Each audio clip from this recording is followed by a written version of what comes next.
Operation లేకుండా మోకాళ్లు మరియు నడుము నొప్పులకు అత్యాధునిక చికిత్స డాక్టర్ భావన హర్వాని గారి ఆధ్వర్యంలో ఆర్ఎఫ్ఏ మరియు ప్లాస్మా పద్ధతిలో చిన్న ఇంజెక్షన్ తో పరిష్కారం. Hospitals road number 12 Banjara hills.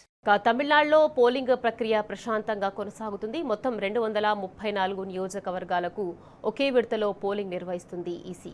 ఇక్కడ మొత్తం 4023 మంది అభ్యర్థులు బరిలో ఉండగా దాదాపు 5.73 కోట్ల మంది ఓటర్లు ఓటు హక్కు వినియోగించుకుంటున్నారు. పోలింగ్ కోసం రాష్ట్ర వ్యాప్తంగా 75,064 పోలింగ్ స్టేషన్లను అందుబాటులో ఉంచింది ఈసీ. ఈవీఎంలలో సాంకేతిక లోపాలు తలెత్తితే ఓటింగ్లో చర్యలు తీసుకుంటోంది. ఎన్నికల నేపథ్యంలో శాంతి భద్రతలకు అధిక ప్రాధాన్యత ఇచ్చింది ఎన్నికల సంఘం. 140,000 మంది పోలీస్ బలగాలను రంగంలోకి దింపింది. 83,875 మంది స్థానిక పోలీసులతో పాటు 300 కంపెనీల కేంద్ర సాయుధ పోలీస్ దళాల ఎన్నికల విధుల్లో ఉన్నారు. ఇక రాష్ట్రంలో ఈసారి డీఎంకే, ఎన్డీఏ, టీవీకే మధ్య పోటీ నెలకొనడంతో ఎన్నికలు మరింత రసవత్తంగా మారాయి.